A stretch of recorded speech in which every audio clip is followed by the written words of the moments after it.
Hello everyone, what's up? In this Horus Heresy painting tutorial, I'm going to show you how to paint and weather this Custodes or Custodes Telemon Dreadnought. More specifically, I will cover the process in 4 parts. Part 1, Airbrushing Gold. Part 2, Candy Red. Part 3, Pin Wash. And Part 4, Post Shading. Towards the end of the video, I will also share what I consider the lessons that I've learned from this project. This video is divided into chapters, so you can more easily review particular techniques if you like. So if you're looking for a step-by-step tutorial on how to airbrush gold, or how to apply candy red to your models, among other things, this video is for you. Let's start, shall we? This is a Telemon after being built, primed and magnetized. I do have both gun arms, and being able to swap them is very useful. But the rest is just magnetized for fun. You know, moving the weapons around and making shooting noises is what matters. This is the paint that I chose for this project, and by extension, for my entire Custodes army. Extreme Metals Gold by AK Interactive. I'm applying this without any dilution at around 22 psi. As you can see, I keep the airbrush constantly in motion, and I do not try to reach complete opacity in one go. Instead, I move to the next area of the Dreadnought.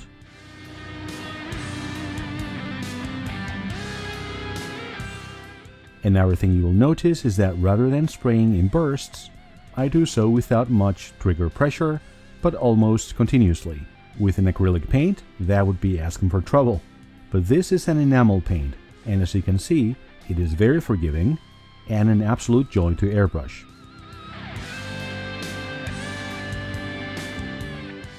Do not forget, however, to wear a respirator and to use an extractor booth when airbrushing any solvent-based paints like these. As you can see, once we reach opacity, we are presented with a highly realistic, true metallic metal finish. However, if you want even more shine, just apply gloss black primer instead. So, after a few minutes, the Telemon's body is all base coated. I turned it around this way and that to check for any mistakes, as I always do, and I was very happy with what I saw. Mission 1 complete. Time for the pauldrons, which I attached to an old hobby knife with some blue tack. My paint of choice here was metallic smoke, also from the Extreme Metals range. This is now officially my favorite gunmetal for the airbrush. Now I had to airbrush this from pretty up close, so theoretically I should have lowered the pressure a bit, but as you can see, I had no difficulties whatsoever. When I was done, I inspected the panel and then moved on to the next. With both looking good, it was time for the next pauldron. Check out the size, or if you prefer the scale, of the metallic flakes in this paint. Superb quality, I say. If you watched my video on the Caladius tank, you know what this is. My very affordable secret weapon. Now mind you, rather than using the pad as is, you need to pick at it with your fingers in order to reduce its thickness. It should look something like this. With the mighty secret weapon held tightly against the surface, the idea now is to airbrush a lighter color in the area that you want to highlight. As you can see, that gave me instant results, but I then went back to reinforce the effect a bit. Voila! For the second panel, which would be facing the front, I wanted a stronger effect, so I went more aggressive with the trigger. Look at that, guys. That looked pretty awesome, if I may say so myself. Happy that this was going exactly in the direction that I wanted, I continued with the rest. Here you can see both pauldrons now with a model effect. Time for the actual red in Candy Red though. This is Tamiya X27 Clear Red, which I thinned around 50% with Tamiya lacquer thinner with retarder. The first coat of paint is super thin. I'm spraying far more air than paint, being really gentle on the trigger. This will help the paint adhere. I keep the airbrush in motion and try to cover every nook and cranny. I'm applying more paint now, but I'm doing so with successive controlled passes.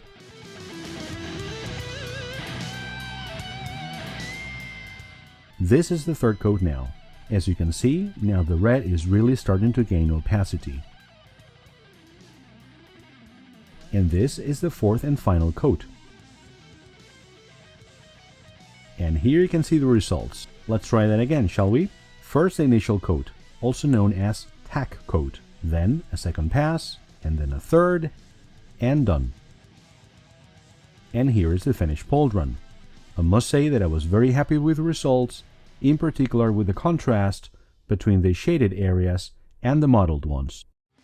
If you're enjoying this video, guys, consider joining the Race for Terra YouTube membership, which starts at only €1 a month. If you join the mid or top tiers, you will have access to ad-free, exclusive members-only videos, among other things. Check out the other perks.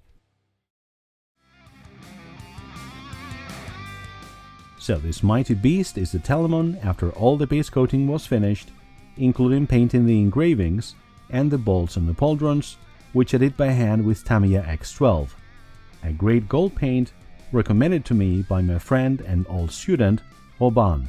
And everything to note is that the candy red areas were first varnished with Tamiya X22 Clear, both to protect them and to fix a mistake that I made with the masking.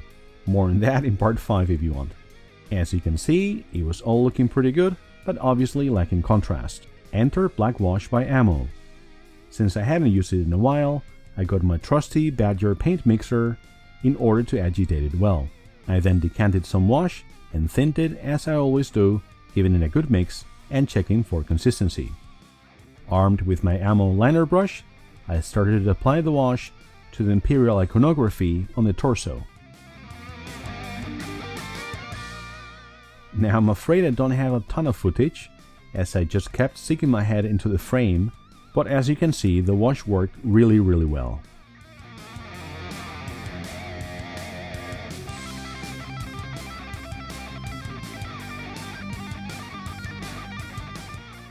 Here I was, removing some of the excess with the brush without any thinner. The great thing about this model is how well it lends itself to this technique. All those surface details were just asking for a pin wash. The shapes present on the surface make this model ideal to practice pin washes. Far more so than any other Dreadnought I've ever painted before, to be honest, so pick up your enamel or oil of choice and have fun. This is the model after all the secondary colors were done, which I completed off camera. If you want to know any specifics, I'll do a summary in part 5. Time for some Tamiya LP5, or rather, a very thin version of that with over 80% thinner. Lowering the pressure to around 15 psi and keeping the airbrush constantly in motion, I started to spray my mix around the outside of each panel. The idea is to create fake shadows, further reinforcing contrast. Since this paint is highly transparent and also very forgiving in application, the process is really enjoyable.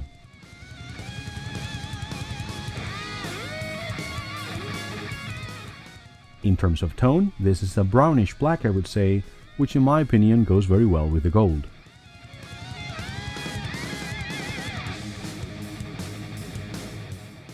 If you own a detail airbrush, this is probably a job best done with that.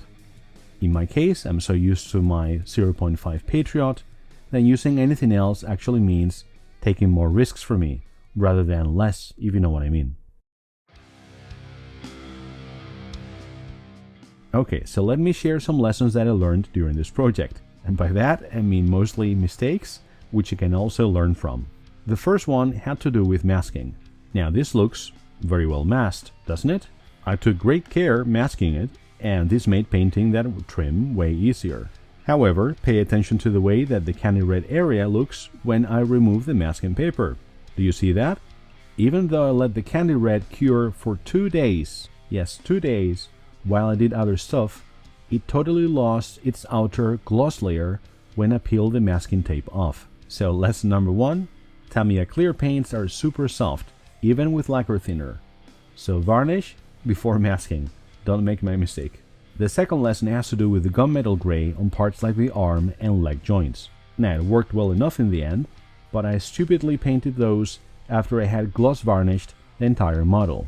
As a result of that, the paint really didn't want to stick, and this turned a really quick and easy job into rather, well, a bit of a nightmare. So lesson number 2, paint the entire body, then varnish. Now lastly, can you notice anything kind of purple here? The reason for that is that I started with a dark blue ammo shader for post shading, then I started getting a lot of spider webbing. I hated it, and then I ended up discarding that and going back to the tool which always works for me, that thin LP5. Lesson learned. There's a time for experiments, to be sure, but there's also time for tried and tested methods, and this really was the latter. So was it all just mistakes in this project? No, of course not. For starters, I'm now confident that I've perfected my Custodes recipe. For the Caladius, I had done all the shading with oils, which was nice but very, very time consuming. For the rest of the army, I'm definitely using the airbrush instead, like I did here. On top of that, Tamiya X12 Gold, which I had never used before, was a discovery in itself, and I'm happy to have added that to the recipe. And last but not least, I'm very happy with my mottled red finish, and now I know how to apply it to any surface with confidence, regardless of size. Before I let you go, I would like to thank all of my YouTube members, and in particular, our new members this month, namely Tommy Knox, Shane Reeves Audio, Ivan, Villuir, Dustin Johnson, and Original T100. As you know, I don't have any sponsors or anything like that, so your generous support helps me buy all the consumables that I need, and it means a great deal to me. That is all from me for now, folks, but remember, keep it up and weather it out.